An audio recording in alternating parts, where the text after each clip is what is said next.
मेरे प्रिय 140 करोड़ परिवारजन,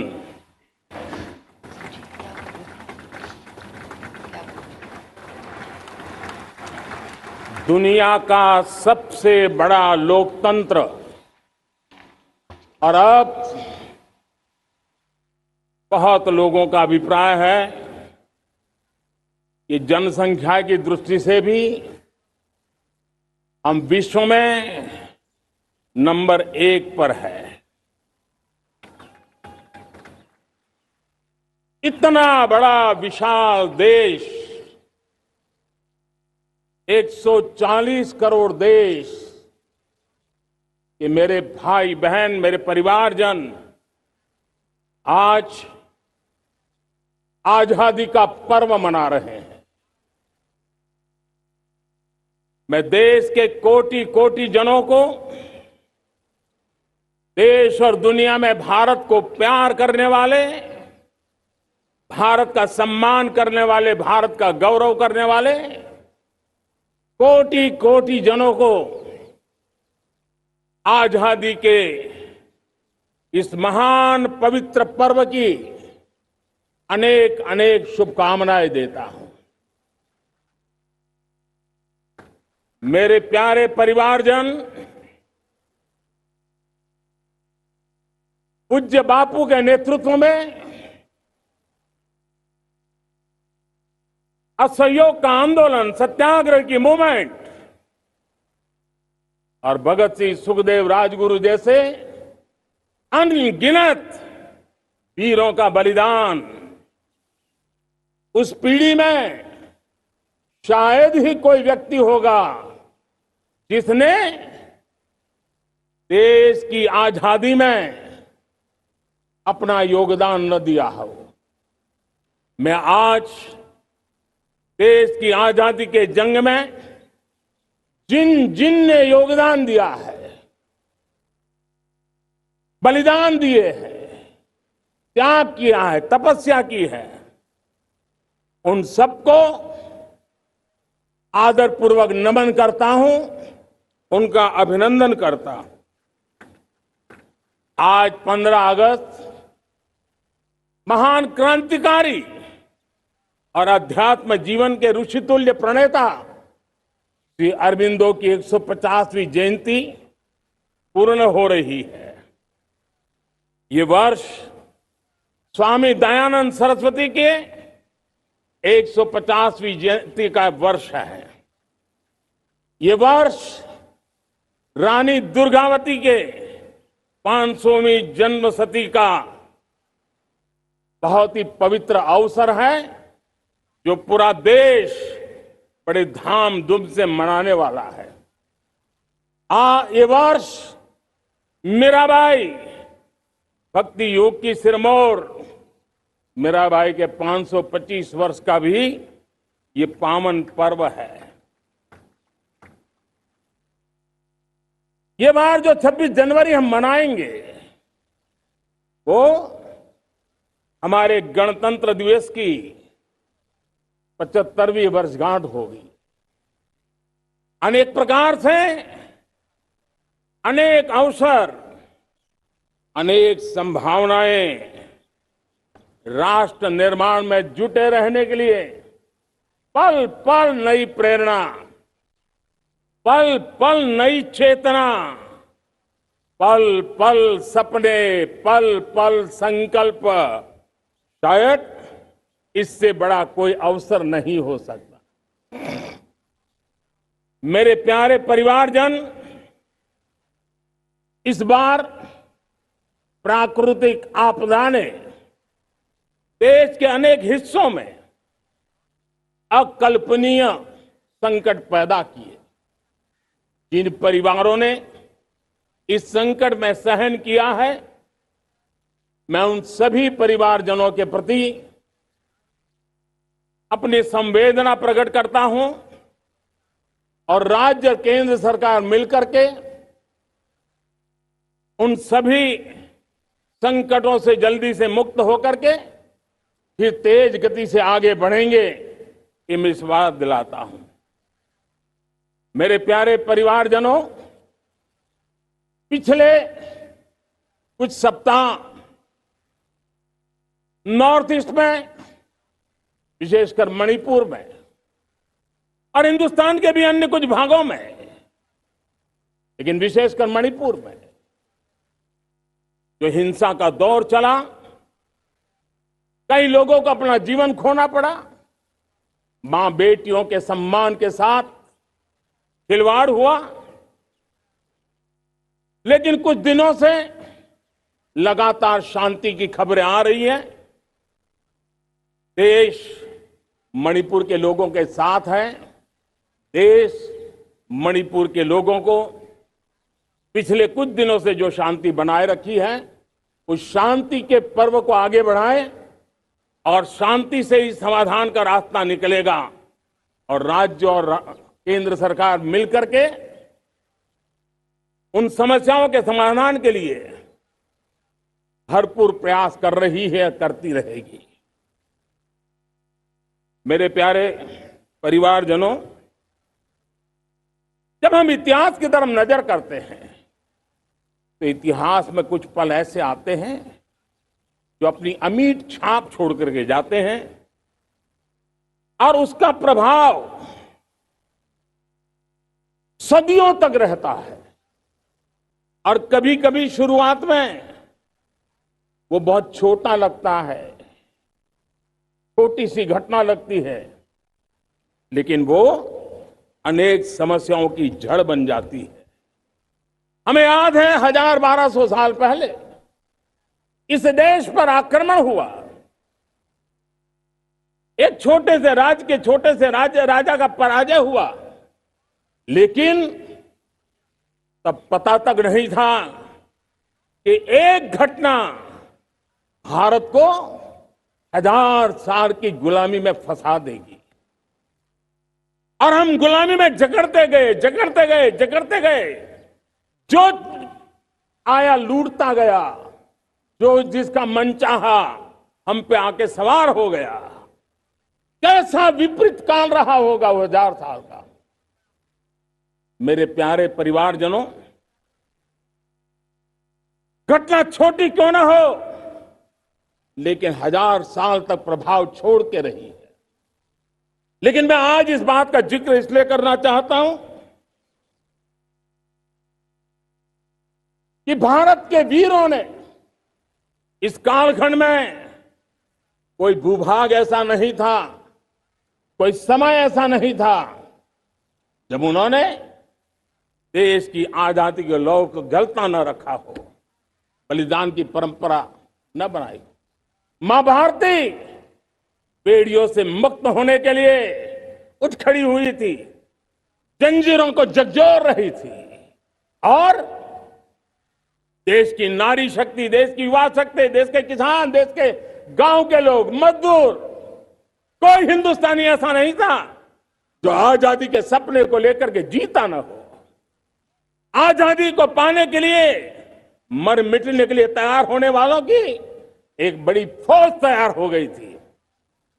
जेलों में जवानी खपाने वाले अनेक महापुरुष हमारे देश की आजादी को, इन गुलामी की बेड़ियों को तोड़ने के लिए लगे हुए थे। मेरे प्यारे परिवारजनों, जन चेतना का वो व्यापक रूप, त्याग और तपस्या का वो व्यापक रूप, जन जन के अंदर एक नए विश्वास जगाने वाला वो पल आखिरकार 1947 में देश आजाद हुआ। 1000 साल की गुलामी में संजोए हुए सपने देशवासी पूरे करते हुए देखे।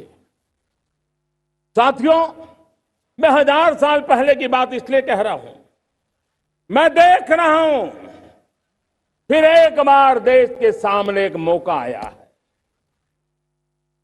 इस ऐसे कालखंड में हम जी रहे हैं, ऐसे कालखंड में हमने प्रवेश किया है और यह हमारा सौभाग्य है कि भारत के ऐसे अमृत काल में, यह अमृत काल का पहला वर्ष है, या तो हम जवानी में जी रहे हैं या हम मां भारती की गोद में जन्म ले चुके हैं।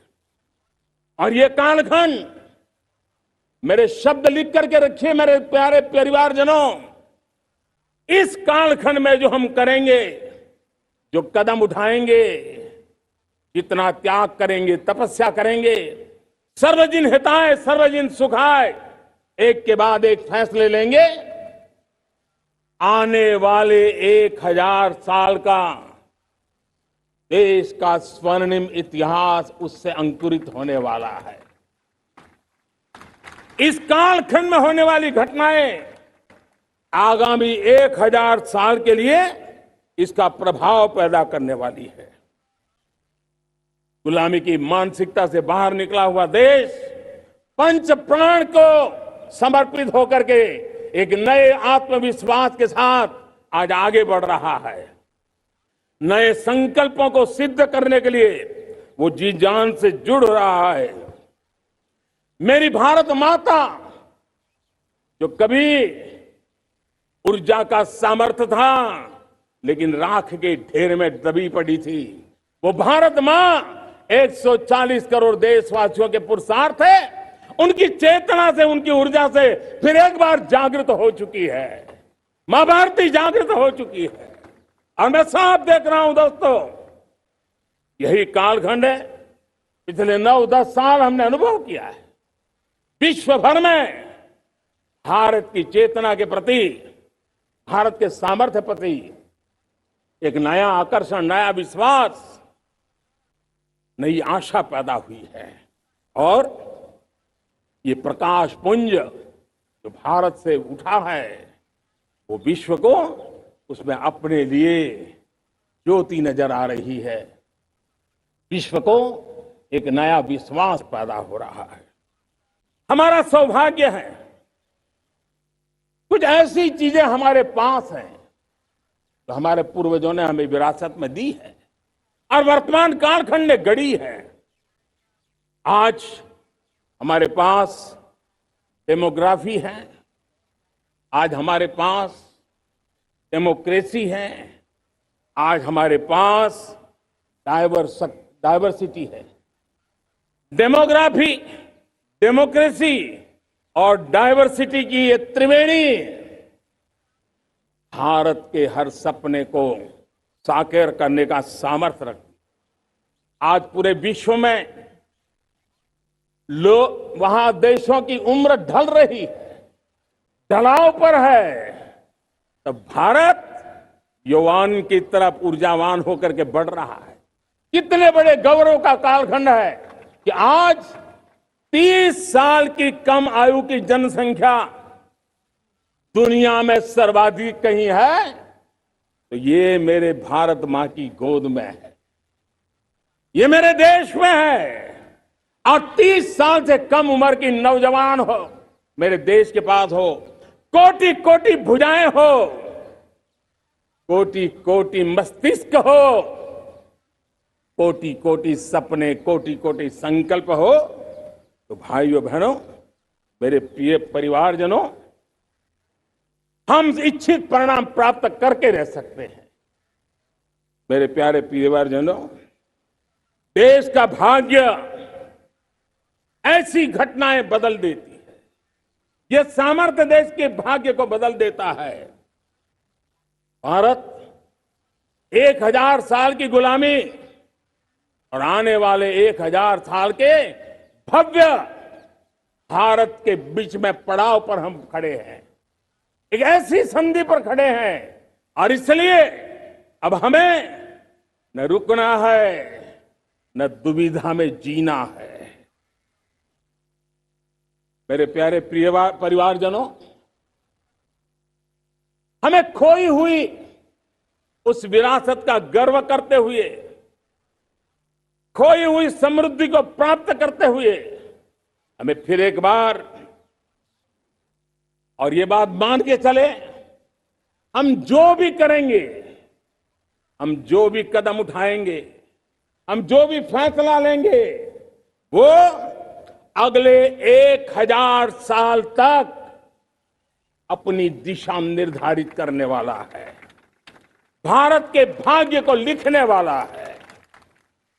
मैं आज मेरे देश के नौजवानों को, मेरे देश की बेटे बेटियों को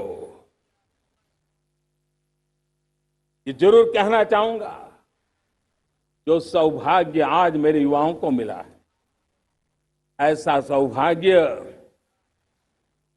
शायद ही किसी के नसीब होता है जो आपके नसीब हुआ है।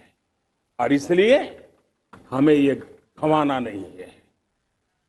युवा शक्ति पर मेरा भरोसा है, युवा शक्ति में सामर्थ्य है, और हमारी नीतियां, हमारी रीतियां भी उस युवा सामर्थ्य को और बल देने के लिए है। आज मेरे युवाओं ने दुनिया में पहले 3 स्टार्टअप इकोसिस्टम में भारत को स्थान दिला दिया है। विश्व के युवाओं को अचंभा हो रहा है भारत के इस सामर्थ्य को लेकर के, भारत की इस ताकत को देख करके। आज दुनिया टेक्नोलॉजी ड्रिवन है और आने वाला युग टेक्नोलॉजी से प्रभावित रहने वाला है, और तब टेक्नोलॉजी में भारत की जो टैलेंट है उसकी एक नई भूमिका रहने वाली है। साथियों, मैं पिछले दिनों G20 समिट में बाली गया था, और बाली में दुनिया के समृद्ध देश, दुनिया के विकसित देश भी, उनके मुखिया मुझे भारत की डिजिटल इंडिया की सफलता के लिए बारीकियों से जानने के लिए इच्छुक थे। हर कोई इसका सवाल पूछता था, और जब मैं उनको कहता था कि भारत ने जो कमाल किया है ना, वो दिल्ली, मुंबई, चेन्नई तक सीमित नहीं है। भारत ने जो कमाल कर रहा है, मेरे टियर 2, टियर 3 सिटी के युवा भी आज मेरे देश का भाग्य गढ़ रहे हैं, छोटे छोटे स्थान के मेरे नौजवान। और मैं आज बड़े विश्वास से कहता हूं, देश का ये जो सामर्थ्य नया नजर आ रहा है, और इसलिए मैं कहता हूं, हमारे छोटे शहर आकार और आबादी में छोटे हो सकते हैं। ये हमारे छोटे छोटे शहर, हमारे कस्बे आकार और आबादी में छोटे हो सकते हैं, लेकिन आशा और आकांक्षा, प्रयास और प्रभाव वो किसी से कम नहीं है। वो सामर्थ्य उनके अंदर है। नए ऐप्स, नए सॉल्यूशन, टेक्नोलॉजी डिवाइस। अब खेलों की दुनिया देखिए, कौन बच्चे हैं? झुग्गी झोंपड़ी से निकले हुए बच्चे आज खेलों की दुनिया में पराक्रम दिखा रहे हैं। छोटे छोटे गांव के, छोटे छोटे कस्बे के नौजवान, हमारी बेटे बेटियां आज कमाल दिखा रही हैं। अब देखिए, मेरे देश की 100 जितनी स्कूल ऐसी हैं जहां के बच्चे सैटेलाइट बना करके सैटेलाइट छोड़ने की तैयारियां कर रही हैं। आज हजारों टिंकरिंग लैब नए वैज्ञानिकों का गर्भाधान कर रही है। आज हजारों टिंकरिंग लैब लाखों बच्चों को साइंस और टेक्नोलॉजी के राह पर आगे बढ़ने के लिए प्रेरणा दे रही है। मैं मेरे देश के नौजवानों को कहना चाहता हूं, अवसरों की कमी नहीं है। आप जितने अवसर चाहेंगे, ये देश आसमान से भी ज्यादा अवसर आपने देने का सामर्थ्य रखता है।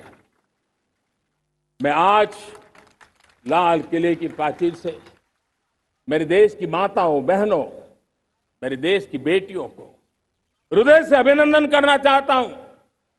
देश आज जब पहुंचा है, अब विशेष शक्ति जुड़ रही है मेरी माताओं बहनों के सामर्थ्य की। आज देश प्रगति की राह पर चल पड़ा है, तो मैं मेरे किसान भाई बहनों का भी अभिनंदन करना चाहता हूं।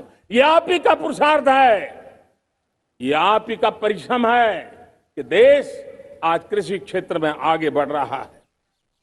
मैं मेरे मजदूरों का, मेरे श्रमिकों का, मेरे प्रिय परिवारजन, ऐसे कोटि कोटि श्रमिकों को आज मैं नमन करता हूं, उनका अभिनंदन कर रहा हूं। देश आज जो आधुनिकता की ओर बढ़ रहा है, विश्व की तुलना करने वाले सामर्थ्य के साथ नजर आ रहा है, उसके पीछे मेरे देश के मजदूरों का, मेरे देश के श्रमिकों का बहुत बड़ा योगदान है। आज समय कहता है कि लाल किले की प्राचीर से मैं उनका अभिनंदन करूं, उनका अभिवादन करूं, और ये मेरे परिवारजन 140 करोड़ देशवासी, मेरे इन श्रमिकों का, रेहड़ी पटरी वालों का, फूल सब्जी बेचने वालों का हम सम्मान करते हैं। मेरे देश को आगे बढ़ाने में, मेरे देश को प्रगति की नई ऊंचाई पर ले जाने में प्रोफेशनल्स की बहुत बड़ी भूमिका है, बढ़ती रही है। चाहे साइंटिस्ट हो, चाहे इंजीनियर्स हो, डॉक्टर्स हो, नर्सेज हो, शिक्षक हो, आचार्य हो, यूनिवर्सिटीज हो, गुरुकुल हो, हर कोई मां भारती का भविष्य उज्जवल बनाने के लिए अपनी पूरी ताकत से लगा हुआ है। मेरे प्यारे परिवारजनों, राष्ट्रीय चेतना वो एक ऐसा शब्द है जो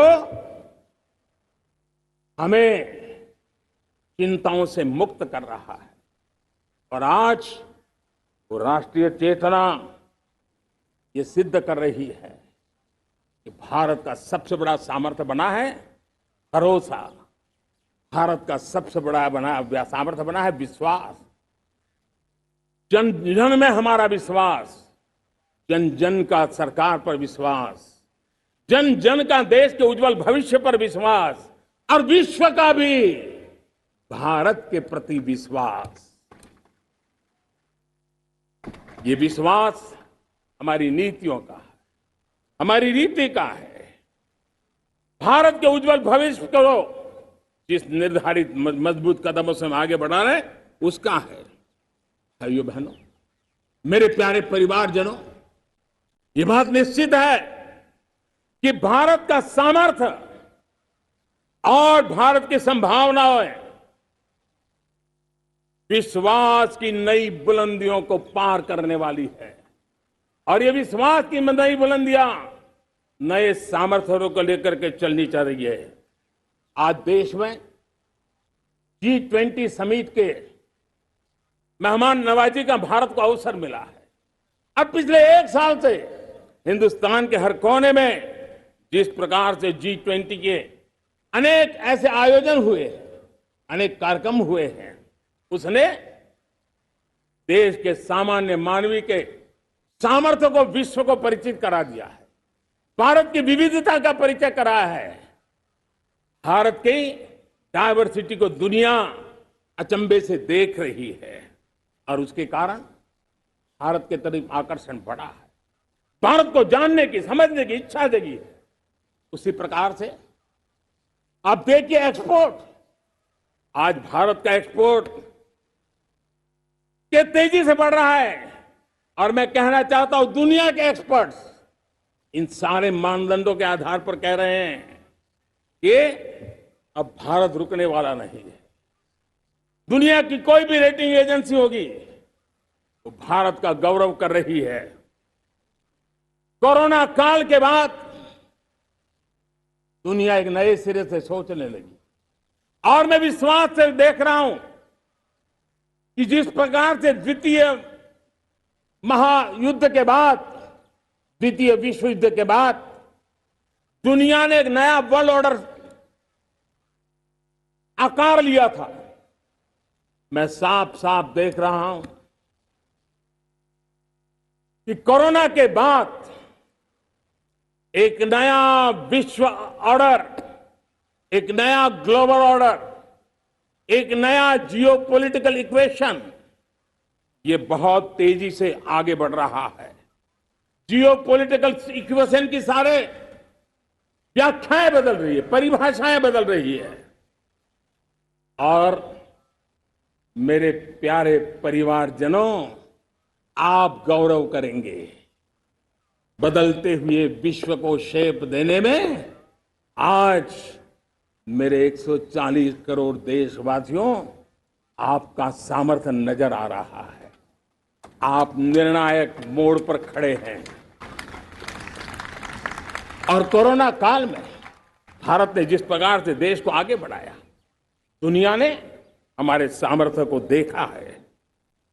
जब दुनिया के सप्लाई चेन तहस नहस हो गई थी, बड़ी बड़ी अर्थव्यवस्थाओं पर दबाव था, उस समय भी हमने कहा था हमें विश्व का विकास देखना है तो मानव केंद्रीय होना चाहिए, मानवीय संवेदनाओं से भरा हुआ होना चाहिए, और तब जाकर के समस्याओं का सही समाधान निकालेंगे। और कोविड ने हमें सिखाया है या हमें मजबूर किया है, लेकिन मानवीय संवेदनाओं को छोड़ करके हम विश्व का कल्याण नहीं कर सकते। आज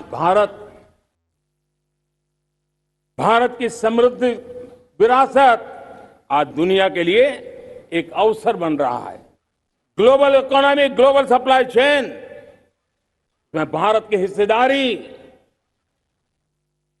मैं पक्का विश्वास से कहता हूं, आज जो भारत ने परिस्थिति पैदा हुई, आज जो भारत ने कमाया है, वो दुनिया में स्थिरता की गारंटी लेकर के आया है। दोस्तों, अब न हमारे मन में, न 140 करोड़ मेरे परिवारजनों के मन में, और न ही दुनिया के मन में कोई इफ्स है, कोई बट्स है। विश्वास बन चुका है। मेरे प्यारे देशवासियों, अब गेंद हमारे पाले में है। हमें अवसर जाने नहीं देना चाहिए, हमें मौका छोड़ना नहीं चाहिए। भारत में मैं मेरे देशवासियों का इसलिए भी अभिनंदन करता हूं कि मेरे देशवासियों में एक नीर क्षीर विवेक का सामर्थ्य है, समस्याओं की जड़ों को समझने का सामर्थ्य है। और इसलिए 2014 में मेरे देशवासियों ने 30 साल के अनुभव के बाद तय किया कि देश को आगे ले जाना है तो स्थिर सरकार चाहिए, मजबूत सरकार चाहिए, पूर्ण बहुमत वाली सरकार चाहिए। और देशवासियों ने एक मजबूत और स्थिर सरकार बनाएगी। और 3 दशकों के जो अनिश्चितता का कालखंड था, जो अस्थिरता का कालखंड था, जो राजनीतिक मजबूरियों से देश जकड़ा हुआ था, उससे मुक्ति मिली। मेरे प्यारे परिवारजनों, देश के पास आज एक ऐसी सरकार है, वो सर्वजन हिताय सर्वजन सुखाय, देश के संतुलित विकास के लिए समय का पल पल और जनता की पाई पाई, जनता की भलाई के लिए लगा रही है। और मेरी सरकार, मेरे देशवासियों का मन एक बात से जुड़ा हुआ है।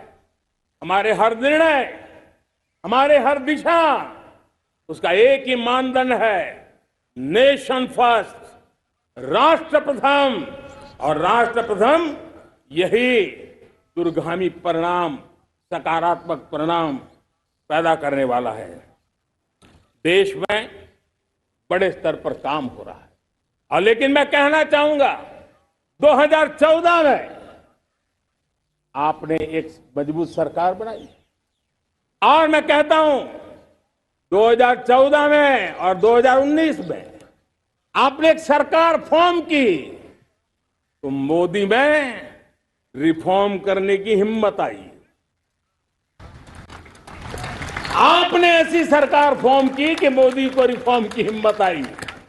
और जब मोदी ने एक के बाद एक रिफॉर्म किए, तो मेरे ब्यूरोक्रेसी के लोग, मेरे लाखों हाथ पैर जो हिंदुस्तान के कोने कोने में सरकार के हिस्से के रूप में काम कर रहे हैं, उन्होंने ब्यूरोक्रेसी ने ट्रांसफॉर्म करने के लिए, परफॉर्म करने की जिम्मेवारी बखूबी निभाई। और उन्होंने परफॉर्म करके दिखाया, और जनता जनार्दन जुड़ गई, तो वो ट्रांसफॉर्म होता भी नजर आ रहा है। और इसलिए रिफॉर्म, परफॉर्म, ट्रांसफॉर्म, ये कालखंड अब भारत के भविष्य को गढ़ रहा है। और हमारी सोच देश की उस ताकतों को बढ़ावा देने पर है जो आने वाले 1000 साल की नींव को मजबूत करने वाले हैं। दुनिया को युवा शक्ति की जरूरत है, युवा स्किल की जरूरत है। हमने अलग स्किल मिनिस्ट्री बनाई, वो भारत की आवश्यकताओं को तो पूरी करेगी, वो दुनिया की आवश्यकताओं को पूरी करने का भी सामर्थ्य रखेगी। हमने जल शक्ति मंत्रालय बनाया। मंत्रालय की बनाने की रचना को भी अगर कोई एनालिसिस करेगा ना, तो इस सरकार के मन मस्तिष्क को बड़े अच्छे ढंग से आप समझ पाएंगे। हमने जल शक्ति मंत्रालय बनाया। ये जल शक्ति मंत्रालय हमारे देश के एक एक देशवासियों को पीने का शुद्ध पानी पहुंचे, पर्यावरण की रक्षा के लिए पानी के प्रति संवेदनशील व्यवस्थाएं विकसित हो, उस पर हम बल रहे हैं। हमारे देश में कोरोना के बाद दुनिया देख रही है होलिस्टिक हेल्थ केयर, ये समय की मांग है। हमने अलग आयुष मंत्रालय बनाया और योग और आयुष आज दुनिया में अपना परचम लहरा रहे हैं। हमने दुनिया को हमारे कमिटमेंट के कारण विश्व का हमारे प्रति ध्यान गया है। अगर हम ही हमारे इस सामर्थ्य को नकार देंगे तो फिर दुनिया कैसे स्वीकार करेगी। लेकिन जब मंत्रालय बना तो दुनिया को भी उसका मूल्य समझ में आया। मत्स्य पालन, हमारा इतना बड़ा समुद्री तट, हमारे कोटि कोटि मछुआरे भाई बहन, उनका कल्याण भी हमारे दिलों में है। और इसलिए हमने अलग से मत्स्य पालन को लेकर के, पशुपालन को लेकर के, डेयरी को लेकर के अलग मंत्रालय की रचना की, ताकि समाज के जिस वर्ग के लोग पीछे रह गए उनको हम साथ लें। देश में सरकारी अर्थव्यवस्था के हिस्से होते हैं, लेकिन समाज की अर्थव्यवस्था का एक बड़ा हिस्सा है कोऑपरेटिव मूवमेंट। उसको बल देने के लिए, उसको आधुनिकता लाने के लिए और देश के कोने कोने में लोकतंत्र की एक सबसे बड़ी इकाई को मजबूत करने के लिए हमने अलग कोऑपरेटिव मंत्रालय बनाया। और वो हमारी सहकारी संस्थाएं उसका जाल बिछा रहा है, ताकि गरीब से गरीब की वहां सुनवाई हो, उसकी आवश्यकताओं की पूर्ति हो, और वो भी राष्ट्र के विकास की योगदान में एक छोटी इकाई का हिस्सा बनकर के उसमें वो योगदान दे रखें। हमने सहकार से समृद्धि का रास्ता अपनाया है। मेरे प्यारे परिवारजनों, जब हम लोग 14 में आए थे तो हम वैश्विक अर्थव्यवस्था में 10वें नंबर पर थे, और आज 140 करोड़ देशवासियों का पुरुषार्थ रंग लाया है कि हम विश्व की अर्थव्यवस्था में 5वें नंबर पर पहुंच चुके हैं। और ये ऐसे ही नहीं हुआ है। जो एक भ्रष्टाचार का राक्षस देश को दबोचे हुए थे, लाखों करोड़ के घोटाले अर्थव्यवस्था को डामाडोल कर रहे थे, गवर्नेंस फ्रेजाइल फाइल में देश की पहचान होने लगी थी, लीकेजेस को हमने बंद किया, मजबूत अर्थव्यवस्था बनाई, हमने गरीब कल्याण के लिए ज्यादा से ज्यादा धन खर्चने का प्रयास किया। और आज मैं देशवासियों को बताना चाहता हूं कि जब देश आर्थिक रूप से समृद्ध होता है तो सिर्फ तिजोरी नहीं बढ़ती है, देश का सामर्थ्य बढ़ता है, देशवासियों का सामर्थ्य बढ़ता है। और तिजोरी का पाई पाई अगर ईमानदारी से जनता जनार्दन के लिए खर्च करने का संकल्प लेने वाली सरकार हो तो परिणाम के साथ है। मैं 10 साल का हिसाब तिरंगे की साक्षी में लाल किले की प्राचीर से मेरे देशवासियों को दे रहा हूं। आंकड़े देख करके आपको लगेगा इतना बड़ा बदलाव, इतना बड़ा सामर्थ्य। 10 साल पहले राज्यों को 30 लाख करोड़ रुपए भारत सरकार की तरफ से जाते थे। पिछले 9 साल में यह आंकड़ा 100 लाख करोड़ पर पहुंचा है। पहले स्थानीय निकाय के विकास के लिए भारत सरकार के खजाने से 70,000 करोड़ रुपया जाता था। आज वो 3 लाख करोड़ से भी ज्यादा जा रहा है। पहले गरीबों के घर बनाने के लिए 90,000 करोड़ रुपया खर्च होता था। आज वो 4 गुना होकर के 4 लाख करोड़ से भी ज्यादा खर्च गरीबों के घर बनाने के लिए हो रहा है। पहले गरीबों को यूरिया सस्ता मिले, जो यूरिया की बैग दुनिया के कुछ बाजारों में 3,000 में बिकती है, वो यूरिया की बैग मेरे किसानों को 300 में मिले। और इसलिए देश की सरकार 10 लाख करोड़ रुपया मेरे किसानों की यूरिया में सब्सिडी दे रहा है। मुद्रा योजना 20 लाख करोड़ रुपए, उससे भी ज्यादा मेरे देश के नौजवानों को स्वरोजगार के लिए, अपने व्यवसाय के लिए, अपने कारोबार के लिए दिए हैं। 8 करोड़ लोगों ने नया कारोबार शुरू किया है। और 8 करोड़ लोगों ने कारोबार शुरू किया है तो नहीं, हर कारोबारी ने एक या दो लोगों को रोजगार दिया है। 8 से 10 करोड़ नए लोगों को रोजगार देने का सामर्थ्य ये मुद्रा योजना से लाभ लेने वाले 8 करोड़ नागरिकों को करा है। एमएसएमई को करीब 3.5 लाख करोड़ रुपए की मदद से कोरोना के संकट में भी उनको डूबने नहीं दिया, मरने नहीं दिया, उनको एक ताकत दी है। 1 रैंक 1 पेंशन मेरे देश के सेना के जवानों का एक सम्मान का विषय था। 70,000 करोड़ रुपया भारत की तिजोरी से आज पहुंचा है, मेरे निवृत्त सेना के नायकों के जेब में, उनके परिवार में पहुंचा है।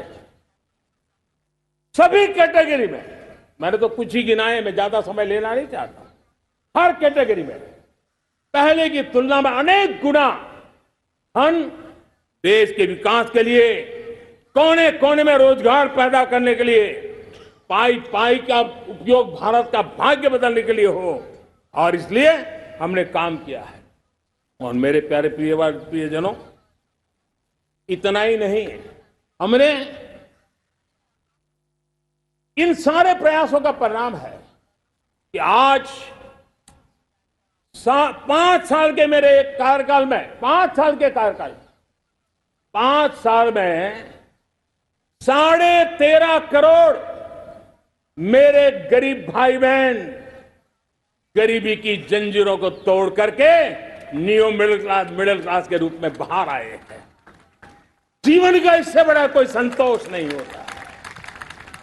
मेरे प्यारे प्रिय परिवारजनों, और जब 13.5 करोड़ लोग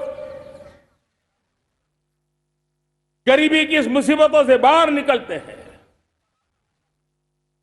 तो कैसी कैसी योजनाएं उनको मदद दी है। उनको आवास योजना का लाभ मिलना, पीएम स्वनिधि से 50,000 करोड़ रुपया रेहड़ी पटरी वालों तक पहुंचाया है। आने वाले दिनों में, आने वाली विश्वकर्मा जयंती पर एक कार्यक्रम हम लागू करेंगे।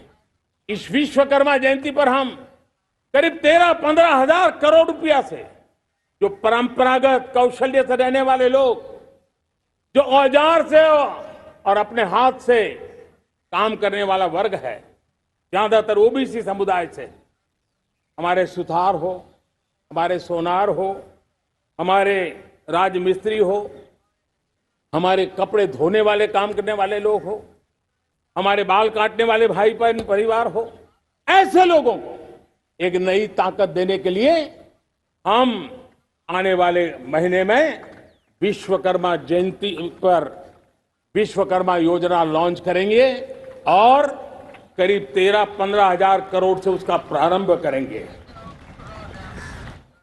हमने पीएम किसान सम्मान निधि में 2.5 लाख करोड़ रुपया सीधा मेरे देश के किसानों के खाते में जमा किया है। हमने जल जीवन मिशन, हर घर में शुद्ध पानी पहुंचे, 2 लाख करोड़ रुपया खर्च किया है। हमने आयुष्मान भारत योजना, ताकि गरीब को बीमारी के कारण अस्पताल जाने से जो मुसीबत होती थी उसको मुक्ति दिलाना, उसको दवाई मिले, उसका उपचार हो, ऑपरेशन हो, अच्छे से अच्छी हॉस्पिटल में हो। आयुष्मान भारत योजना के तहत 70,000 करोड़ रुपए हमने लगाए हैं।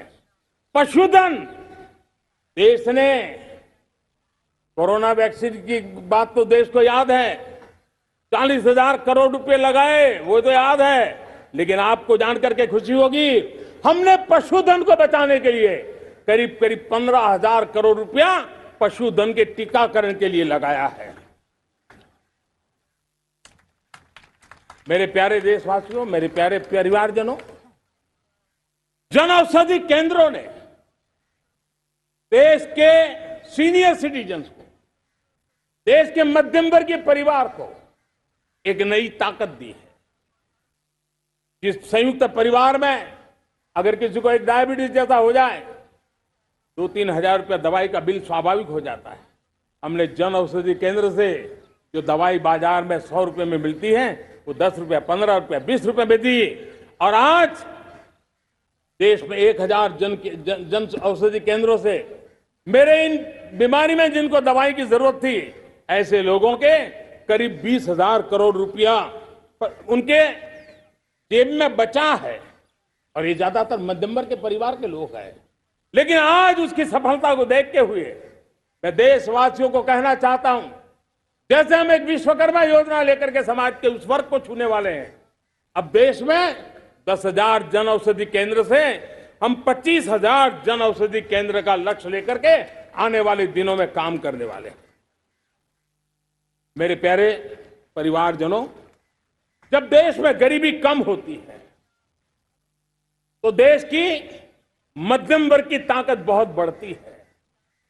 और अगर दुनिया में, और मैं आपको विश्वास दिलाता हूं, आने वाले 5 साल में मोदी का गारंटी है, देश पहले 3 वैश्विक इकोनॉमी में अपना जगह ले लेगा। ये पक्का जगह ले लेगा। आज जो 13.5 करोड़ गरीबी से बाहर आए हुए लोग हैं, वो एक प्रकार से मध्यम वर्ग की ताकत बन जाते हैं। जब गरीब की खरीद शक्ति बढ़ती है तो मध्यम वर्ग की व्यापार शक्ति बढ़ती है।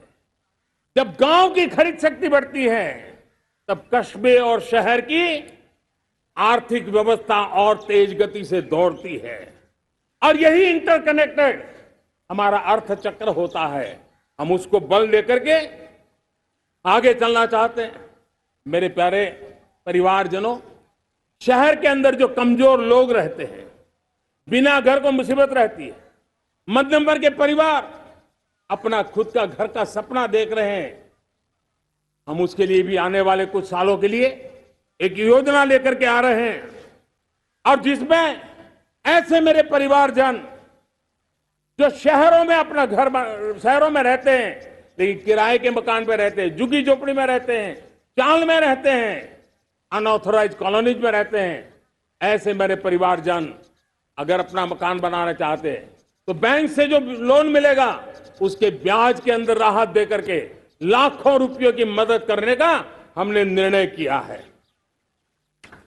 मेरे मध्यम वर्ग के परिवार को जब 2 लाख से 7 लाख इनकम टैक्स की सीमा बढ़ जाती है तो सबसे बड़ा लाभ सैलरी क्लास को होता है, मेरे मध्यम वर्ग को होता है। इंटरनेट का डेटा बहुत महंगा था 2014 के पहले, आज दुनिया का सबसे सस्ता इंटरनेट का डेटा का खर्चा हो रहा है। हर परिवार के पैसे बच रहे हैं। मेरे प्यारे परिवारजनों, विश्व कोरोना के बाद अभी तक उभर नहीं पाया है। युद्ध ने फिर एक नई मुसीबत पैदा की है। आज दुनिया महंगाई के संकट से जूझ रही है। पूरी दुनिया की अर्थव्यवस्था को महंगाई ने दबोच के रखा है। हम भी दुनिया से जिन सामान की जरूरत होती है लाते हैं, तो हमें सामान तो इंपोर्ट करते हैं। हमारा दुर्भाग्य है कि हमें महंगाई भी इंपोर्ट करनी पड़ती है, क्योंकि पूरी दुनिया को महंगाई ने जकड़ के रखा है। लेकिन मेरे प्यारे परिवारजनों, भारत ने महंगाई को नियंत्रित रखने के लिए भरसक प्रयास किए। पिछले कालखंड की तुलना में हमें कुछ सफलता भी मिली है, लेकिन इतने से संतोष नहीं मान सकते। दुनिया से हमारी चीजें अच्छी है, इतने बात से हम सोच नहीं सकते। मुझे तो मेरे देशवासियों को महंगाई की बोझ कम से कम हो, इस दिशा में और भी कदम उठाने हैं और हम उस कदम को उठा के रहेंगे। मेरा प्रयास निरंतर जारी रहेगा। मेरे प्यारे परिवारजनों, आज देश अनेक क्षमताओं को लेकर के आगे बढ़ रहा है।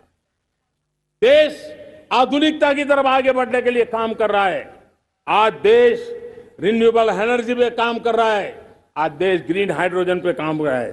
देश की स्पेस पे क्षमता बढ़ रही है, तो देश की डीप सी मिशन में भी सफलता के साथ आगे चल रहा है। देश में रेल आधुनिक हो रही है, तो वंदे भारत बुलेट ट्रेन भी आज देश के अंदर काम कर रही है। गांव गांव पक्की सड़कें बन रही है, तो इलेक्ट्रिक बसें, मेट्रो की रचना भी आज देश में हो रहे हैं। आज गांव गांव तक इंटरनेट पहुंच रहा है, तो क्वांटम कंप्यूटर के लिए भी देश तय कर रहता है। नैनो यूरिया, नैनो डीएपी, उस पर काम हो रहा है, तो दूसरी तरफ जैविक खेती पर भी हम बल दे रहे हैं। आज किसान उत्पादक संघ एफपीओ का निर्माण हो रहा है, तो हम सेमीकंडक्टर का भी निर्माण करने के लिए चाह रहे हैं। हम दिव्यांग जनों के लिए एक सुगम भारत के निर्माण के लिए काम करते हैं, तो हम पैरालंपिक में भी हिंदुस्तान का तिरंगा झंडा गाड़ने के लिए मेरे दिव्यांग जनों को सामर्थ्यवान बना रहे हैं। हम खिलाड़ियों को स्पेशल ट्रेनिंग दे रहे हैं।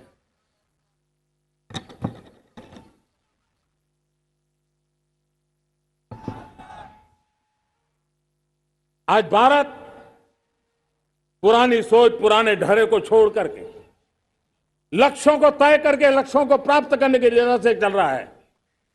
और जब मैं कहता हूं ना कि जिसका शिलान्यास हमारी सरकार करती है, उसका उद्घाटन भी हमारे कालखंड में करते हैं।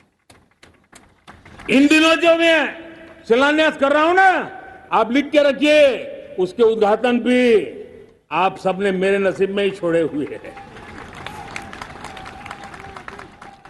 हमारी कार्य संस्कृति, बड़ा सोचना, दूर का सोचना, सर्वजन हिताय सर्वजन सुखाय सोचना, यह हमारी कार्यशैली रही है। और सोच से भी ज्यादा, संकल्प से भी ज्यादा हासिल कैसे करना, इस ऊर्जा के साथ हम काम करते हैं।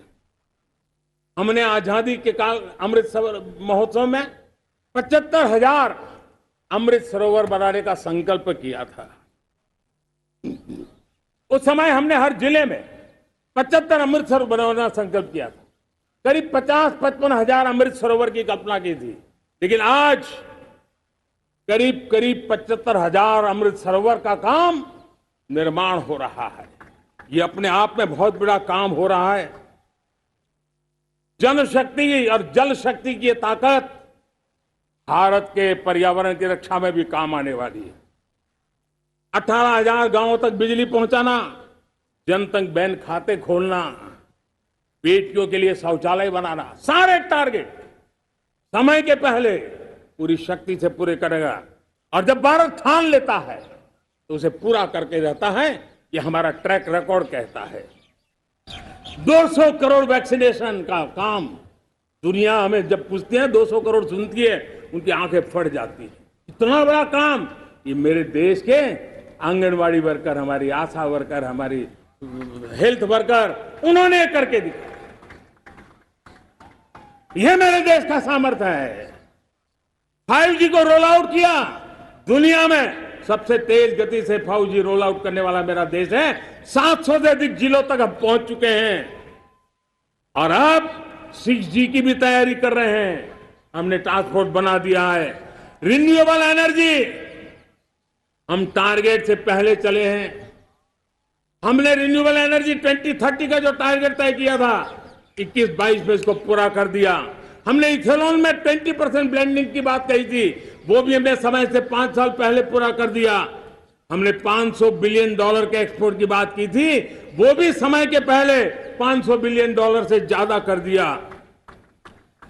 हमने तय किया, जो हमारे देश में 25 साल से चर्चा हो रही थी कि देश में नई संसद बने, पार्लियामेंट का कोई सत्र ऐसा नहीं था नई संसद के।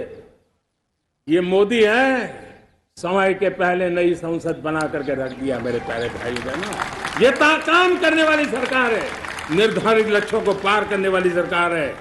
ये नया भारत है, ये आत्मविश्वास से भरा हुआ भारत है। ये संकल्पों को चरितार्थ करने के लिए जी जान से जुटा हुआ भारत है।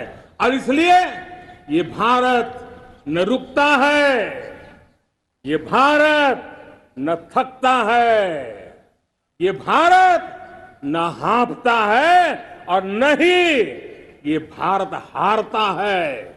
और इसलिए मेरे प्यारे परिवारजनों, आर्थिक शक्ति बढ़ी है तो हमारी सामरिक शक्ति को भी एक नई ताकत मिली है। हमारी सीमाएं पहले से अधिक सुरक्षित हुई है और मेरे सीमा पर बैठे हुए मेरे जवान जो देश की सीमाओं की रक्षा कर रहे हैं और मेरे देश की आंतरिक सुरक्षा के संभालने वाले यूनिफॉर्म फोर्सेस, मैं आजादी के इस पावन पर्व पर उनको भी अनेक अनेक बधाई देते हुए मेरी बात को आगे बढ़ाता हूं। सेना का अधिकरण हो, हमारी सेना युवा बने, हमारी सेना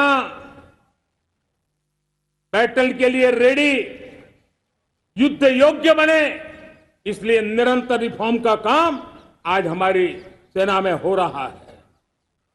मेरे प्यारे परिवारजनों, आए दिन हम लोग सुना करते थे, यहां बम धमाका हुआ, वहां बम धमाका हुआ, हर जगह पे लिखा हुआ रहता था कि इस बैग को मत छूना, अनाउंसमेंट होते रहते थे। आज देश सुरक्षा की अनुभूति कर रहा है और जब सुरक्षा होती है, शांति होती है, तो प्रगति के नए अरमान हम पूरे कर सकते हैं। उसको लिए सीरियल बम धमाके का जमाना बीती हुई बात हो गई है। निर्दोषों के जो मौत होते थे तो बीते हुए कल की बात हो गई है। आज देश में आतंकी हमलों में भारी कमी आई है। नक्सल प्रभावित क्षेत्रों में भी बहुत बड़ा बदलाव आया है, बहुत बड़ा परिवर्तन का एक वातावरण बना है।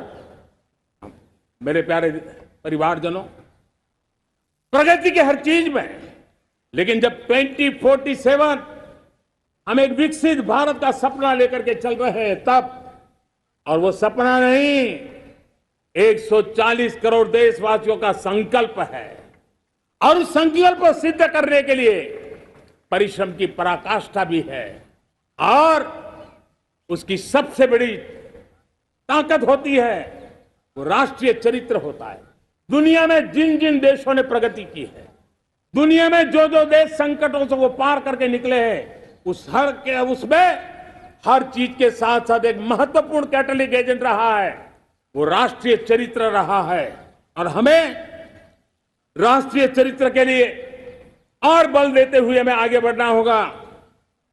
हमारा देश, हमारा राष्ट्रीय चरित्र ओजस्वी हो, तेजस्वी हो, पुरुषार्थी हो, पराक्रमी हो, प्रखर हो, ये हम सबका सामूहिक दायित्व है। और आने वाले 25 साल हम एक ही मंत्र को लेकर चले, ये हमारे राष्ट्रीय चरित्र के सिरमौर होना चाहिए। एकता का संदेश, भारत की एकता को जीना, भारत की एकता को आंच आए, न ऐसी मेरी भाषा होगी, न ऐसा मेरा कोई कदम होगा। हर पल देश को जोड़ने का प्रयास मेरी तरफ से भी होता रहेगा।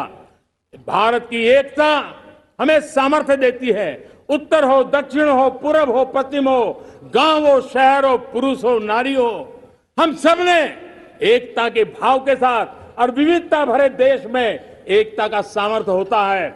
और दूसरी महत्व की बात मैं देख रहा हूं, अगर 2047 में हमें हमारे देश को विकसित भारत के रूप में देखना है तो हमें श्रेष्ठ भारत के मंत्र को जीना होगा, हमें चरितार्थ करना होगा। अब हमारे प्रोडक्शन में, मैंने 2014 में कहा था जीरो डिफेक्ट, जीरो इफेक्ट। दुनिया के किसी भी टेबल पर मेक इन इंडिया चीज हो तो दुनिया को विश्वास होना चाहिए, इससे बेहतर दुनिया में कुछ नहीं हो सकता है। ये अल्टीमेट होगा। हमारी हर चीज, हमारी सर्विसेज होगी तो श्रेष्ठ होगी, हमारे शब्द की ताकत होगी तो श्रेष्ठ होगी, हमारी संस्थाएं होगी तो श्रेष्ठ होगी, हमारी निर्णय प्रक्रियाएं होगी तो श्रेष्ठ होगी। ये श्रेष्ठता का भाव लेकर के हमें चलना होगा। तीसरी बात है, देश में आगे बढ़ाने के लिए एक अतिरिक्त शक्ति का सामर्थ्य भारत को आगे ले जाने वाला है, और वो है विमेन लेड डेवलपमेंट। आज भारत गर्व से कह सकता है कि दुनिया में नागरिक उड्डयन में अगर किसी एक देश में सबसे ज्यादा विमेन पायलट है तो मेरे देश में है। आज चंद्रयान की गति हो, मून मिशन की बात हो, मेरी विमेन साइंटिस्ट उसका नेतृत्व कर रहे हैं। आज विमेन सेल्फ हेल्प ग्रुप हो, मेरी 2 करोड़ लखपति दीदी का लक्ष्य लेकर के आज विमेन सेल्फ हेल्प ग्रुप पे हम काम कर रहे हैं।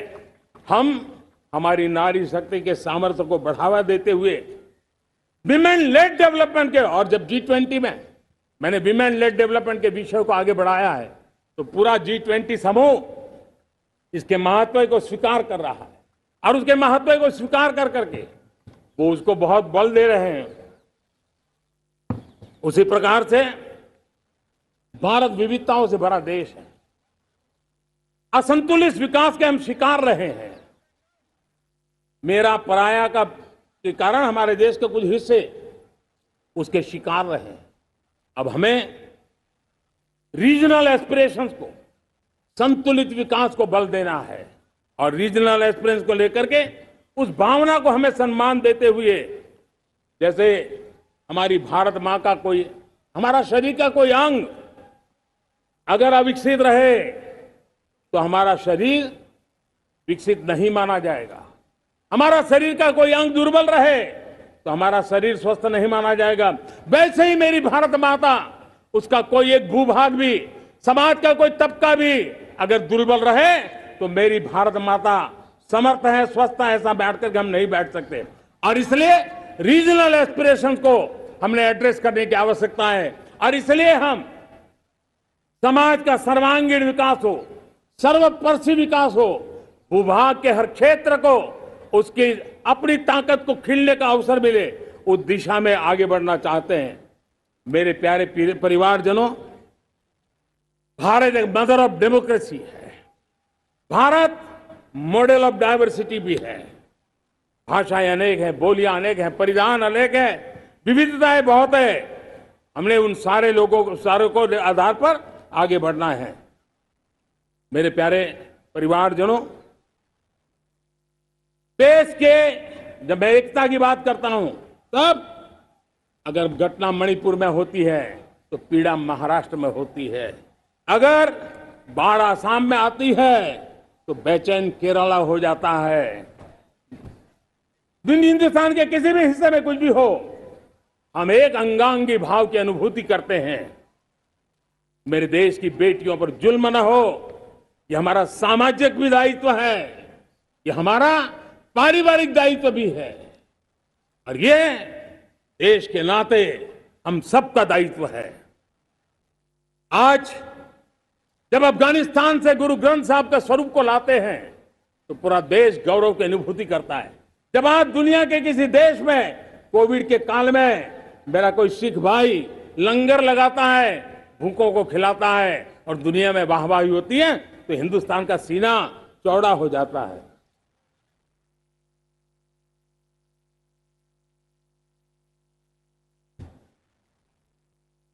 मेरे प्यारे परिवारजनों, हमारे लिए जब नारी सम्मान की बात करते हैं, मुझे अभी एक देश में दौरा कर रहा है, तो वहां एक बहुत ही सीनियर मिनिस्टर, उसने मुझे एक सवाल पूछा।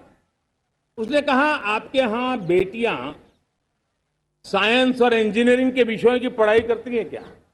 उसमें क्या था? मैंने उनको कहा, आज मेरे देश में लड़कों से ज्यादा बेटियां आज स्टेम यानी साइंस, टेक्नोलॉजी, इंजीनियरिंग और मैथ्स, अधिकतम भाग मेरी बेटियां ले रही है। तो उनके लिए अचरज था। ये सामर्थ्य आज हमारे देश का देख रहा है। मेरे प्यारे परिवारजनों, आज 10 करोड़ महिलाएं विमेन सेल्फ हेल्प में जुड़ी हुई है, और विमेन सेल्फ हेल्प ग्रुप के साथ आप गांव में जाएंगे तो आपको बैंक वाली दीदी मिलेगी, आपको आंगनवाड़ी वाली दीदी मिलेगी, आपको दवाई देने वाली दीदी मिलेगी। और अब मेरा सपना है 2 करोड़ लखपति दीदी बनाने का, गांव में 2 करोड़ लखपति दीदी। और इसके लिए एक नया अभिगम भेजा। साइंस और टेक्नोलॉजी, हमारे गांव की महिलाओं का भी सामर्थ्य देखता हूं मैं, और इसलिए हम एक नई योजना सोच रहे हैं कि हमारे एग्रीकल्चर सेक्टर में टेक्नोलॉजी आए, एग्री टेक को बल मिले। इसलिए विमेन सेल्फ हेल्प ग्रुप की बहनों को हम ट्रेनिंग देंगे, ड्रोन चलाने की, ड्रोन रिपेयरिंग की हम ट्रेनिंग देंगे, और हजारों ऐसे विमेन सेल्फ हेल्प ग्रुप को भारत सरकार ड्रोन देगी, ट्रेनिंग देगी, और हमारे एग्रीकल्चर के काम में ड्रोन की सेवाएं उपलब्ध हो। इसके लिए हम शुरुआत करेंगे। प्रारंभ हम 15,000 विमेन सेल्फ हेल्प ग्रुप के द्वारा ये ड्रोन की उड़ान का हम आरंभ कर रहे हैं। मुझे विश्वास है कि इसके कारण हमारे परिवारजनों का, मेरे प्यारे परिवारजनों, आज देश आधुनिकता की तरफ बढ़ रहा है।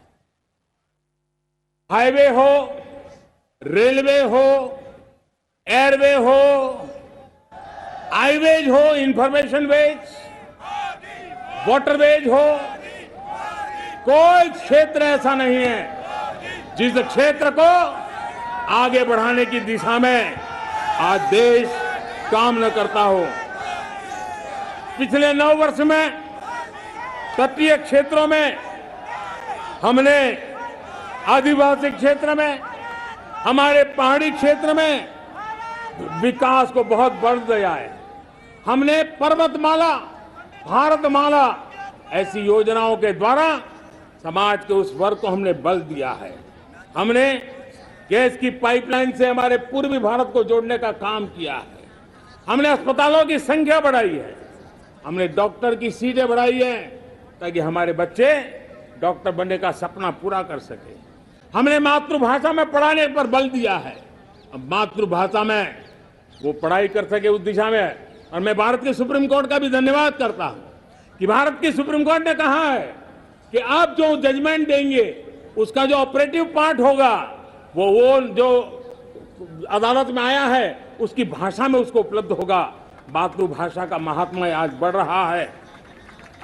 मेरे प्यारे भाई परिवारजनों, आज तक हमारे देश के जो बॉर्डर विलेज हैं, हमने वाइब्रेंट बॉर्डर विलेज का एक कार्यक्रम शुरू किया है।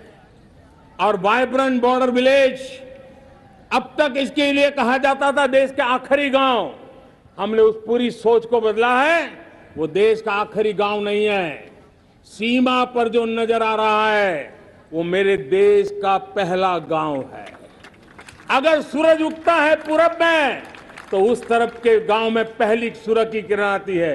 अगर सूरज ढलता है तो इस तरफ के गांव में आखिरी किरण उसका लाभ मिलता है। ये मेरे पहले गांव है और मुझे खुशी है कि आज मेरे इस कार्यक्रम के विशेष मेहमान, ये जो पहले गांव है, सीमावर्ती गांव है, उसके 600 प्रधान आज इस लाल किले की प्राचीर के इस महत्वपूर्ण कार्यक्रम का हिस्सा बनने के लिए आए। पहली बार वो इतनी दूर तक आए हैं, नए संकल्प और सामर्थ्य के साथ जुड़ने के लिए आया है। मेरे प्यारे परिवारजनों, हमने संतुलित विकास के लिए एस्पिरेशनल डिस्ट्रिक्ट, एस्पिरेशनल ब्लॉक की कल्पना की और आज उसके सुखद परिणाम मिल रहे हैं। आज राज्य के जो नॉर्मल पैरामीटर्स हैं, जो एस्पिरेशनल डिस्ट्रिक्ट कभी बहुत पीछे थे, वो आज राज्य में भी अच्छा करने लग गए हैं। और मुझे विश्वास है कि आने वाले दिनों में ये हमारे आकांक्षी जिले, हमारे आकांक्षी बॉल अवश्य आगे बढ़ेंगे।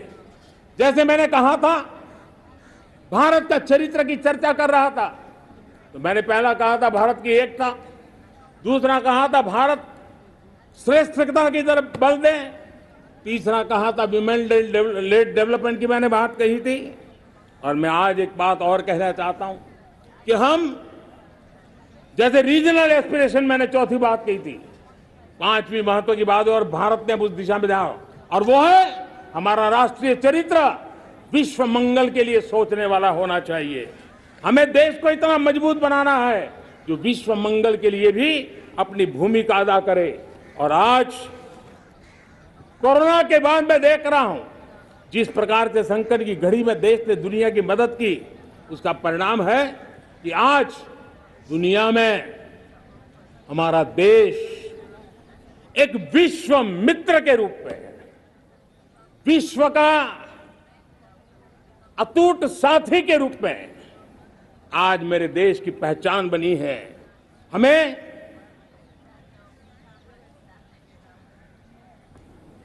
जब विश्व मंगल की बात करते हैं तब भारत का मूलभूत विचार है, उस विचार को हम आगे बढ़ाने लोग हैं। और मुझे खुशी है कि आज अमेरिकी संसद के भी कई चुने हुए गणमान्य प्रतिनिधि भी आज हमारे 15 अगस्त के इस अवसर में हमारे बीच में मौजूद है। भारत की सोच कैसी है, हम विश्व मंगल की बात को कैसे आगे बढ़ाते हैं। अब देखिए, हम जब सोचते हैं तो क्या कहते हैं, हमने दुनिया के सामने ये दर्शन रखा है और दुनिया उस दर्शन को लेकर के हमारे साथ जुड़ रही है। हमने कहा one sun, one world, one grid. Renewable energy के क्षेत्र में एक बहुत बड़ा हमारा स्टेटमेंट है, आज दुनिया उसको स्वीकार कर रही है। कोविड के बाद हमने दुनिया को कहा हमारा अप्रोच होना चाहिए वन अर्थ, वन हेल्थ। समस्याओं का समाधान तभी होगा जब मानव को, पशु को, पौधे को बीमारी के संबंध में समान रूप से एड्रेस किया जाएगा, तब जाकर के हम करेंगे।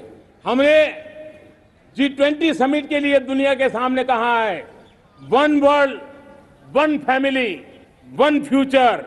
इस सोच को लेकर के चल रहे हैं। हमने क्लाइमेट को लेकर के दुनिया जो संकट से जूझ रही है, हमने रास्ता दिखाया है, लाइफ मिशन लॉन्च किया है, लाइफस्टाइल फॉर एनवायरमेंट। हमने दुनिया के सामने इंटरनेशनल सोलर अलायंस बनाया और आज दुनिया के कई देश इंटरनेशनल सोलर अलायंस का हिस्सा बन रहे हैं।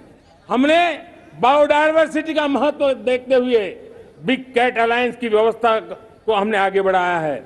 हमने प्राकृतिक आपदा के कारण, ग्लोबल वार्मिंग के कारण इंफ्रास्ट्रक्चर का जो नुकसान होता है, उसके लिए दूरगामी व्यवस्थाओं की जरूरत है और इसलिए coalition for disaster resilient infrastructure, CDRI, एक समाधान के रूप में दुनिया को दिया है। विश्व आज समुद्रों को संघर्ष का केंद्र बना रहा है, तब हमने दुनिया को सागर का प्लेटफॉर्म दिया है जो वैश्विक समुद्री शांति की गारंटी बन सकता है। हमने पारंपरिक चिकित्सा पद्धतियों को बल देते हुए WHO का ग्लोबल लेवल का सेंटर हिंदुस्तान में बनाने की दिशा में काम किया है। हमने योग और आयुष के द्वारा विश्व कल्याण और विश्व के स्वस्थता की दिशा में काम किया है और आज भारत विश्व मंगल की मजबूत नींव डाल रहा है। इस मजबूत नींव को आगे बढ़ाना हम सबका काम है, हम सबकी जिम्मेवारी है। मेरे प्यारे परिवारजनों, सपने अनेक है, संकल्प साफ है, नीतियां स्पष्ट है, नीयत के सामने कोई सवाल या निशान नहीं है, लेकिन कुछ सच्चाइयों को हमें स्वीकार करना पड़ेगा और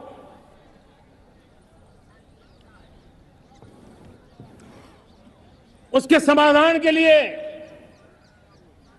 मेरे प्रिय परिवारजनों, मैं आज लाल किले से आपकी मदद मांगने आया हूं। मैं लाल किले से आपके आशीर्वाद मांगने आया हूं, क्योंकि पिछले सालों मैंने देश को जो समझा है, देश की आवश्यकताओं को जो मैंने परखा है और अनुभव के आधार पर मैं कह रहा हूं कि आज गंभीरतापूर्वक उन चीजों को हमें लेना होगा। आजादी के अमृत काल में 2047 में जब देश आजादी के 100 साल मनाएगा, उस समय दुनिया में भारत का तिरंगा झंडा विकसित भारत का तिरंगा झंडा होना चाहिए।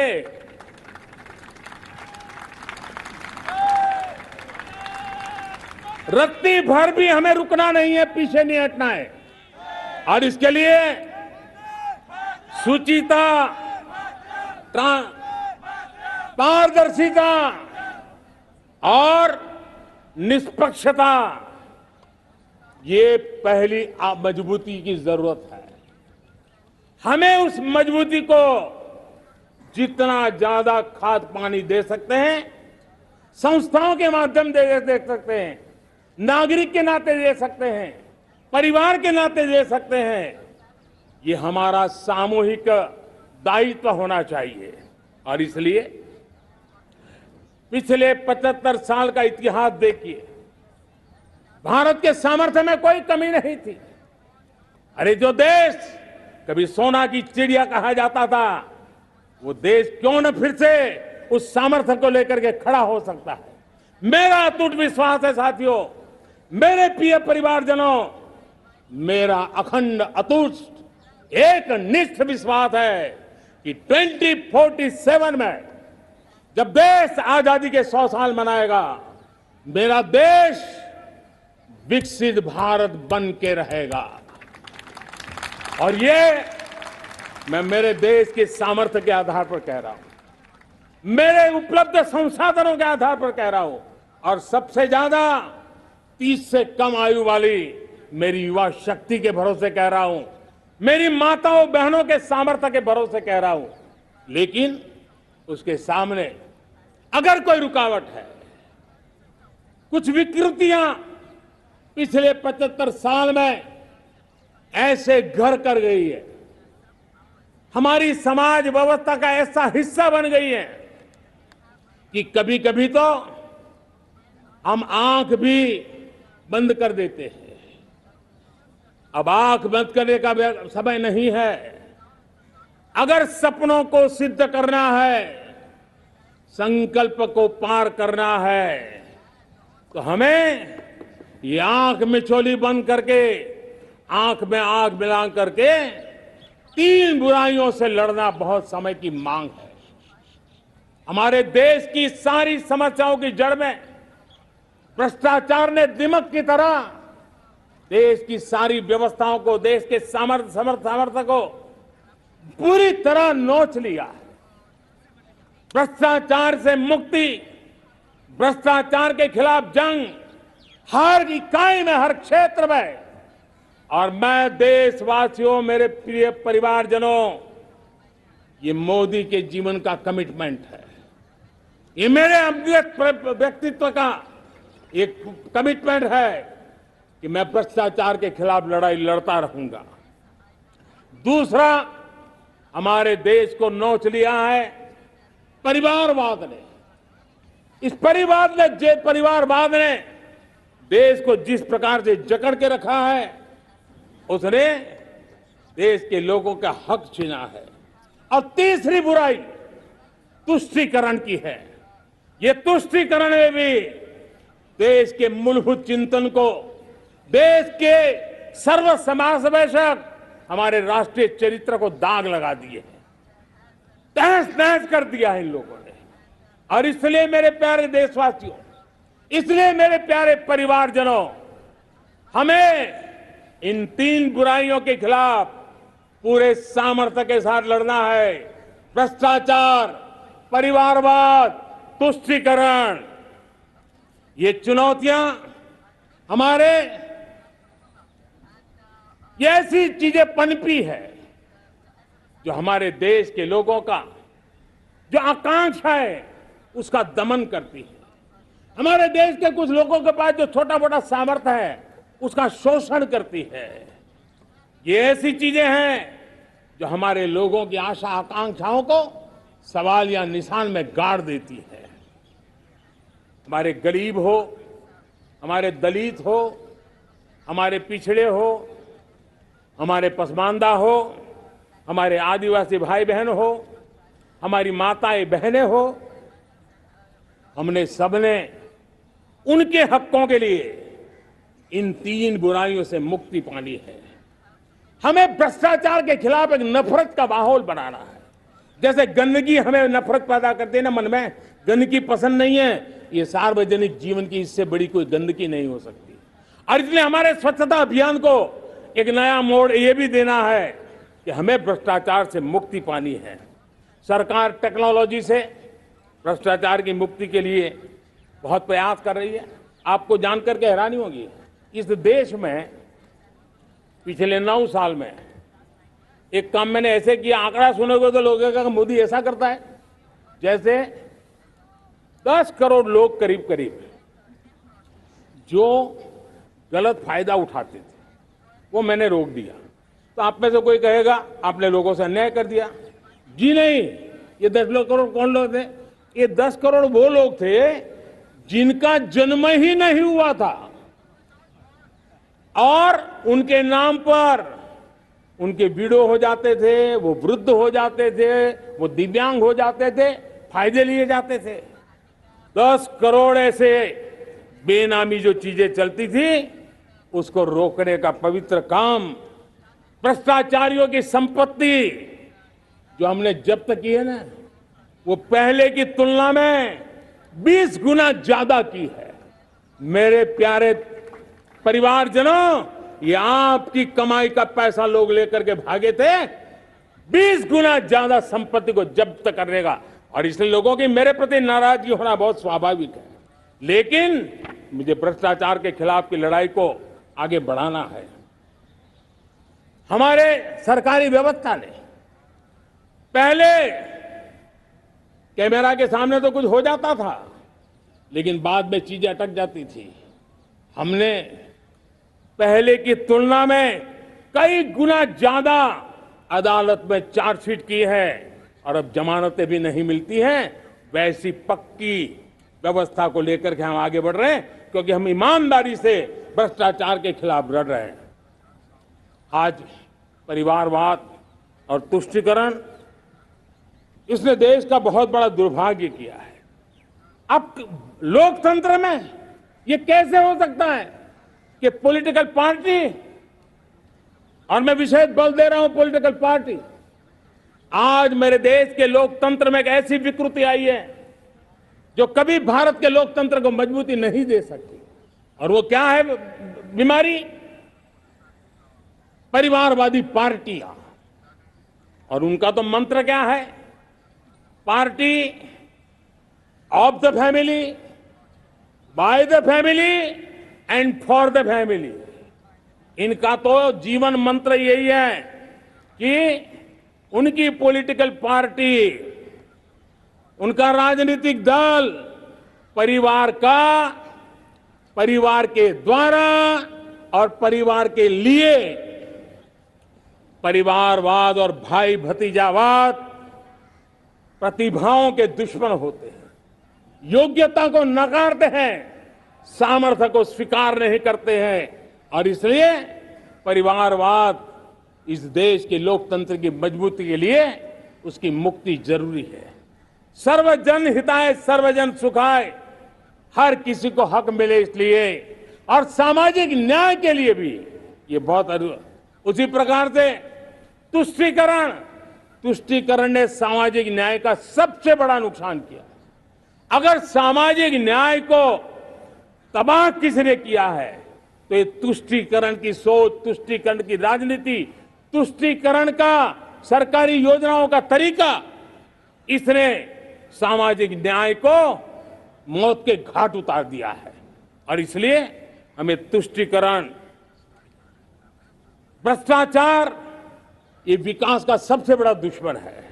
अगर देश विकास चाहता है, देश 2047 विकसित भारत का सपना का साकार करना चाहता है, तो हमारे लिए आवश्यक है कि हम किसी भी हालत में देश में भ्रष्टाचार को सहन नहीं करेंगे। इस मूड को लेकर के चलना चाहिए। मेरे प्यारे परिवारजनों, हम सबका एक बहुत बड़ा महत्वपूर्ण दायित्व है। आपने जिस प्रकार से जिंदगी जी है, हमारे आने वाली पीढ़ी को ऐसी जिंदगी जीने के लिए मजबूर करना, यह हमारा गुनाह है। यह हमारा दायित्व है कि हमारे आने वाली पीढ़ी को हम ऐसा समृद्ध देश दें, ऐसा संतुलित देश दें, ऐसा सामाजिक न्याय की धरोहर वाला देश दें, ताकि छोटी छोटी चीजों को पाने के लिए उन्हें कभी भी संघर्ष न करना पड़े। हम सभी का कर्तव्य, हर नागरिक का कर्तव्य है, और ये अमृत काल कर्तव्य काल है। हम कर्तव्य से पीछे नहीं उठ सकते। हमें वो भारत बनाना है जो पूज्य बापू के सपनों का था। हमें वो भारत बनाना है जो हमारे स्वतंत्र सेनानियों का सपना था। हमें वो भारत बनाना है जो हमारे वीर शहीदों का था, हमारी वीरांगनाओं का था, जिन्होंने मातृभूमि के लिए अपना जीवन दे दिया था। मेरे प्यारे परिवारजनों, मैं जब 2014 में आपके पास आया था, तब 2014 में मैं परिवर्तन का वादा लेकर के आया था। 2014 में मैंने आपको वादा किया था, मैं परिवर्तन लाऊंगा, और 140 करोड़ मेरे परिवारजन, आपने मुझ पे भरोसा किया और मैंने विश्वास पूरा करने की कोशिश की। रिफॉर्म, परफॉर्म, ट्रांसफॉर्म, वो 5 साल जो वादा था वो विश्वास में बदल गया, क्योंकि मैंने परिवर्तन का वादा किया था। रिफॉर्म, परफॉर्म, ट्रांसफॉर्म के द्वारा मैंने इस वादे को विश्वास में बदल दिया। कठोर परिश्रम किया है, देश के लिए किया है, शान से किया है, सिर्फ और सिर्फ नेशन फर्स्ट, राष्ट्र सर्वोपरि, इस भाव से किया है। 2019 में परफॉर्मेंस के आधार पर आप सबने मुझे फिर से आशीर्वाद दिया। परिवर्तन का वादा मुझे यहां ले आया, परफॉर्मेंस मुझे दोबारा ले आया, और आने वाले 5 साल अभूतपूर्व विकास के हैं। 2047 के सपने को साकार करने का सबसे बड़ा स्वर्णिम पल आने वाले 5 साल है। और अगली बार 15 अगस्त को इसी लाल किले से मैं आपको देश की उपलब्धियां, आपके सामर्थ्य, आपके संकल्प, उसमें हुई प्रगति, उसकी जो सफलता है, उसके गौरवगान, उससे भी अधिक आत्मविश्वास के सामने, आपके सामने मैं प्रस्तुत करूंगा। मेरे प्यारे प्रियजनों, मेरे परिवारजनों, मैं आप में से आता हूं, मैं आपके बीच से निकला हूं, मैं आपके लिए जीता हूं। अगर मुझे सपना भी आता है तो आपके लिए आता है। अगर मैं पसीना भी बहाता हूं तो आपके लिए बहाता हूं, क्योंकि इसलिए नहीं कि आपने मुझे दायित्व दिया है, मैं इसलिए कर रहा हूं कि आप मेरे परिवारजन हैं, और आपके परिवार के सदस्य के नाते मैं आपके किसी दुख को देख नहीं सकता हूं, मैं आपके सपनों को चूर चूर होते नहीं देख सकता हूं, मैं आपके संकल्प को सिद्धि तक ले जाने के लिए आपका एक साथी बन करके, आपका एक सेवक बन करके, आपके साथ जुड़े रहने का, आपके साथ जीने का, आपके लिए जूझने का मैं संकल्प लेकर के चला हुआ इंसान हूं। और मुझे विश्वास है, हमारे पूर्वजों ने आजादी के लिए जो जंग लड़ा था, जो सपने देखे थे, वो सपने हमारे साथ है। आजादी के जंग में जिन्होंने बलिदान दिया था, उनके आशीर्वाद हमारे साथ है और 140 करोड़ देशवासियों को एक ऐसा अवसर आया है। ये अवसर हमारे लिए एक बहुत बड़ा संबल लेकर के आया है और इसलिए मेरे प्यारे प्रियजनों, आज जब मैं अमृतकाल में आपके साथ बात कर रहा हूं, ये अमृतकाल का पहला वर्ष है। ये अमृतकाल के पहले वर्ष पर जब मैं आपसे बात कर रहा हूं तो मैं आपको पूरे विश्वास से कहना चाहता हूं, चलता चलाता काल चक्र, चलता चलाता काल चक्र, अमृत काल का भाल चक्र, चलता चलाता काल चक्र, अमृत काल का भाल चक्र, सबके सपने, सबके सपने अपने सपने, सबके सपने अपने सपने, पनपे सपने सारे, सबके सपने अपने सपने, पनपे सपने सारे, धीर चले वीर चले, धीर चले वीर चले, चले युवा हमारे, धीर चले वीर चले, चले युवा हमारे, नीति सही, नीति सही, रीति नहीं, नीति सही रीति नहीं, गति सही, गति सही राह नहीं, गति सही राह नहीं, चुनो चुनो चुनौती, चुनो चुनौती सीना तान, चुनो चुनौती सीना तान, जग में बढ़ाओ देश का नाम, चुनो चुनौती सीना तान, जग में बढ़ाओ देश का नाम। मेरे प्यारे परिवारजनों, हिंदुस्तान के कोने कोने में बैठे हुए मेरे परिवारजन, दुनिया के कोने कोने में जाकर के बसे हुए मेरे परिवारजन, आप सबको आजादी के पावन पर्व की फिर एक बार मैं बहुत बहुत शुभकामनाएं देता हूं। ये अमृतकाल हम सबके लिए कर्तव्य काल है। ये अमृतकाल हम सबको मां भारती के लिए कुछ कर गुजारने का काल है।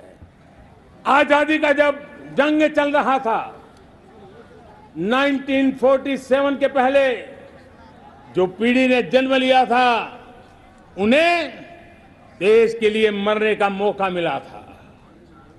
वो देश के लिए मरने के लिए मौका नहीं छोड़ते थे, लेकिन हमारे नसीब में देश के लिए मरने का मौका नहीं है। लेकिन हमारे लिए देश के लिए जीने का ये इससे बड़ा कोई अवसर नहीं होता। हमें पल पल देश के लिए जीना है। इसी संकल्प के साथ इस अमृतकाल में 140 करोड़ देशवासियों के सपने संकल्प भी बनाने हैं। 140 करोड़ देशवासियों के संकल्प को सिद्धि में भी परिवर्तित करना है और 2047 का जब तिरंगा झंडा फहरेगा तो विश्व एक विकसित भारत का गुणगान करता होगा। इसी विश्वास के साथ, इसी संकल्प के साथ मैं आप सबको अनेक अनेक शुभकामनाएं देता हूं, बहुत बहुत बधाई देता हूं। जय हिंद, जय हिंद, जय हिंद। भारत माता की, भारत माता की, भारत माता की। वंदे वंदे वंदे। बहुत बहुत धन्यवाद।